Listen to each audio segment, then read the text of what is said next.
was my shepherd figure growing up? Who is my shepherd figure today? Do I let the real good shepherd to lead me, to guide me? And perhaps you may be wondering, who's the real shepherd? While I was growing up, I think that I always had a good shepherd leading me and guiding me. It wasn't necessarily my mother or my parents. Sometimes it was somebody totally strange. But definitely in my path, I had somebody who was able to love me, to feed me, and to bind my wounds. And so I kind of come up with three figures in my life who have been guiding me in all those years, 58 years. So somebody was able to guide me and lead me somewhere. The first figure is my own mother, my biological mother, who, through examples and many good things, he led me and also guided me through my life. When I came to the States as an immigrant, I started to attend ESL classes and learning English as a second language. And I found a woman who decided to adopt me, not legally, but because she thought that I was the son she never had. And so we grew together, and she was always with me, there with me, and so do I. The relationship really grew up so powerful that today I call her my mother, and she called her the auntie of my children. The third, and I think powerful also, figure of Good Shepherd in my life has been my wife. We have been married for almost 40 years. And through her, I learned so many lessons in life.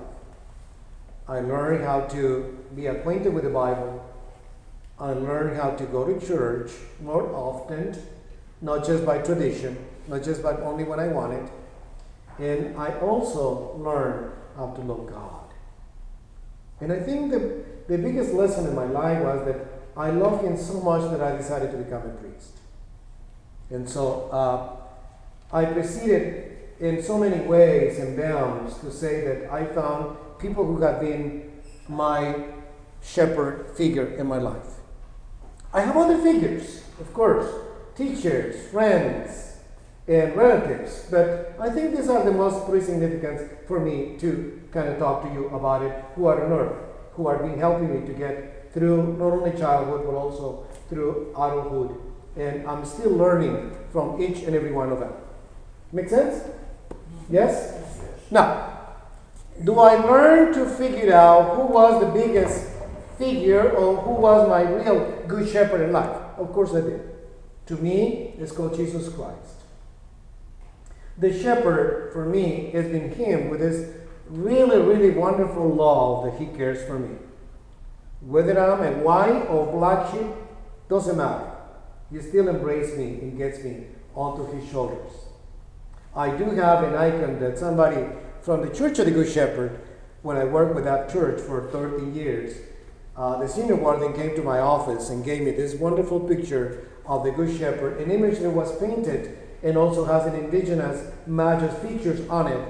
And he said to me, I found this at this workshop that I went, and I think it looks like you. And I need to tell you, Father Martinez, you've been my shepherd for so many years that I think this is you. So I put it behind me, and people thought it was my picture, but it was not. Now, I know and I appreciate the witness people have been making in my life. Please fill the blanks in this part. You also are my shepherds.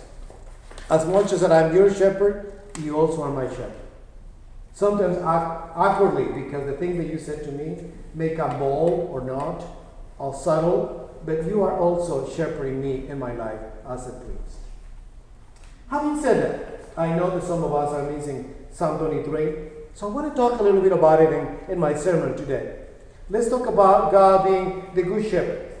For one thing, having the Lord as our shepherd means that we shall not be in want. The Lord will provide for our needs. Interesting this for me, because I've been finding that at this time that I am isolated and I'm away from it and I'm not working, God is providing me with so many things that they came to my door. I don't know if it happens to you, but they come to my door. They come to me. The little that I give out, but the much I receive. And I always wonder in my life, is God really giving me something that I don't deserve? Because some people give me so many things, but also the Lord. So I am not in want anymore. I know that God, one way or the other, His providence is going to fulfill what I need at the moment. Having the Lord as my good shepherd means that I'm able to lie down in green pastures and to drink from still waters. Meaning, I am always drinking good waters with Him. I am always eating the best that I have. My granddaughter yesterday said to us, the fridge is as full as I haven't seen it in a while. It is true. And it's true. So what a wonderful blessing from God. Having the Lord as my shepherd means that the Lord will restore my soul. During this time, I really am focusing more in my daily prayer. And I'm focusing also in letting God to sink in with me, along with me. What am I doing? What is this going through? What is it that we're doing together? Is this beneficial to you, to me, and to others? And so it's a God really restoring our souls as we are isolated, and I think it is. So many of us, think for a moment, how many of us are so depressed at home? The depression and the anxiety that I talk to you every single Sunday has to do that it also comes into my own household.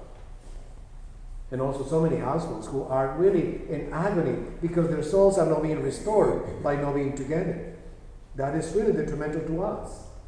So the Good Shepherd is patching that and is giving us a fresh breath that we can see this live stream and think, I'm there, I'm part of it.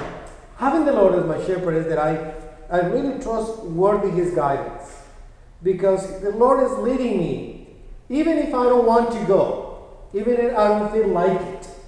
I know that some of us are doing the things that I like to do, and we love to do the things that are so common, and so we know the path, right? And we like to do those things. But when God comes, when Jesus comes, hold us by the hand and tell us, this is what I would like you to go, we usually are very resistant of it. We don't want to. I don't want to. I don't like it. There's nothing going to be good for me. I'm not gaining anything about it. Is that true? Totally contrary. Being a Christian means that I am going to be led by Jesus all the time. So the question that I asked at the beginning is, who is leading me in life? Is the real Good Shepherd leading my life?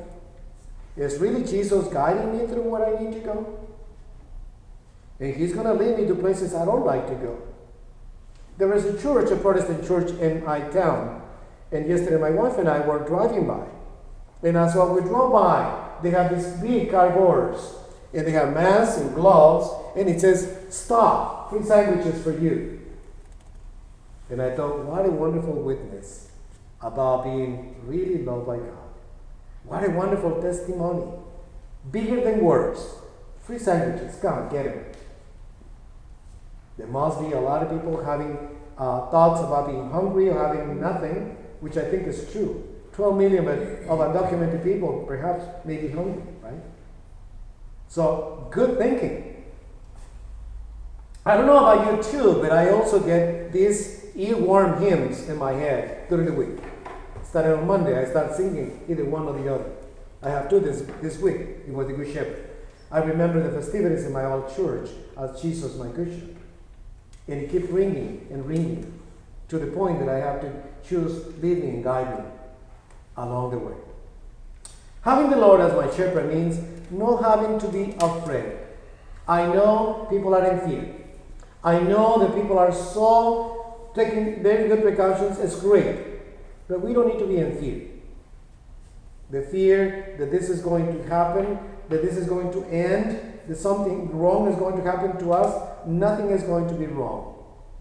Even death is victory, St. Paul says, because we are resurrected with Him.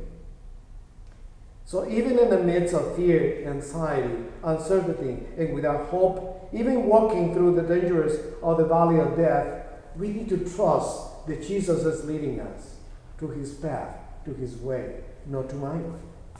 Now, I know this week some businesses are going to be reopened, and people are going to be leading and guided by consumerism to start purchasing because it is going to be Mother's Day. So, I think our society is being run through and by consumerism. We are consuming so much, and so do I. But is that what God is leading us? Is that what God is leading us to? Is that what God wants from us? His pathway is straight, and ours is a little bit crooked. We go on a different way. So having the Lord as my shepherd means being able to sit at the table with him in the presence of our enemies. Having the Lord as a good shepherd is to sit down and really stick with those who have less or nothing. To really stick for those moments when we know that there are people who are in a need of peace at this time. How do we bring in that peace to them? We are sticking our fingers in Jesus' food when we are not really doing what he's asking us to do at table with him. I know some of us are not having Eucharist. We have this blessing that all 5, 6 of us in here in church, we get food every Sunday and we get the Eucharist. But those of us who are not here, it gets more lonely. And we start thinking that God doesn't exist. But he does. And what we need to understand is that we, who are the church, we need to be able to get to those who are homebound and who are lonely. Having the Lord as my shepherd, it means that I'm able to drink from the cup, overflowing. And when I'm satisfied, I run out of the door and I start making others feel the same way. Having the Lord as my shepherd means experiencing the Lord's goodness all days and every day in our lives. Being able to say, I'm dwelling in the house of the Lord and I am so safe, as somebody said. I know a friend of mine who used to come for Bible studies, and always when we ask him, how are you today? He will say, I am blessed. I'm alive. And then he said, and I like to bless somebody today. Isn't that wonderful? I recently kind of saw a post on Facebook from him, and he says, dear Lord, thank you for this day. I miss to be together with my friends in Christ, but I thank you for today. And I want to bless them. Having the Lord as my shepherd means that I'm growing with him, that I'm making a difference, that I'm so worried about the lives of others that that's my priority. Jesus is guiding my life. I need to know who is hungry. I need to know who is facing injustice, inequality. I need to know who is being exposed to racism because health benefits are being given only to those who are documented, but not those who are undocumented. My job is to step up into this particular parts of injustice and raise my voice and say, the Good Shepherd is a good shepherd for all, not just for me and for a few. In church, I learned a great deal about right and wrong. In Jesus, I learned to be guided by him. And sometimes where he leads me people will not be really happy about my decisions, especially in church when I make them. Because we are led by only pleasing others and pleasing ourselves, not what God is calling us to do. And that is intoxicating our lives. That means I'm not being led by Jesus in my life. Jesus said, I am the good shepherd, and I know my own, and my own know me, and I lay down my life for my sheep. Do you know who Jesus is in your life? Do you really listen to him? Do you know who your really shepherd is? Who is your shepherd? If you are leading by consumerism, that is your shepherd. If you are led by being isolated and not getting in contact and in fear all the time, that is your shepherd. If you're not doing anything that's benefiting others, Whatever it is that is getting capturing your attention, that is your shepherd. Have you thought about it? Shake up that today. We need to get Jesus to be with us. And He will help us to get through these times. But we need to choose the good shepherd in our life, the real shepherd. I have my figures, like you and I do, right? You have your own figures. But who is really the good shepherd, and what is He calling you to do? Have you had an encounter with Him face to face? I will never see Jesus, Father, until I die. That's not true. You see in people around the streets, see on them the face of Jesus. You see how much of a difference it's going to make.